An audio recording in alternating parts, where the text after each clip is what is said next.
আস্তে আস্তে বেরোন আপনি, সমস্যা ওঠে না, আস্তে হাত ধরেন, বললাম তো হাত ধরেন, সমস্যা নাই।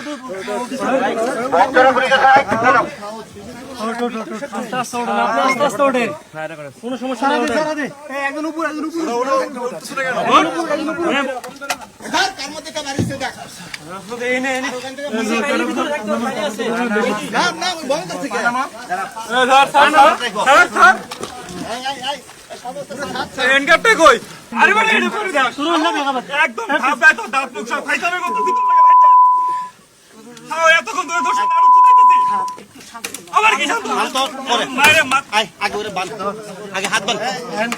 কমর ছিল, সেই কমর থেকে উদ্ধার করা হয়েছে। এই বাসার যে মালিক রয়েছেন এলাকার এনামুল হক, আসলে মূলত তার বাসা থেকে এই অস্ত্রগুলো উদ্ধার করা হয়েছে। আমরা এর আগেও দেখেছি যে পরিত্যক্ত তার যে বিল্ডিং এর ছাদ রয়েছে, সেই ছাদের পরিত্যক্ত একটি জায়গা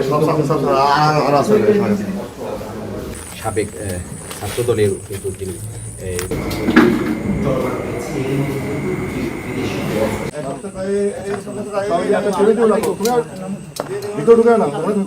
হয়েছেন এনামুল হক।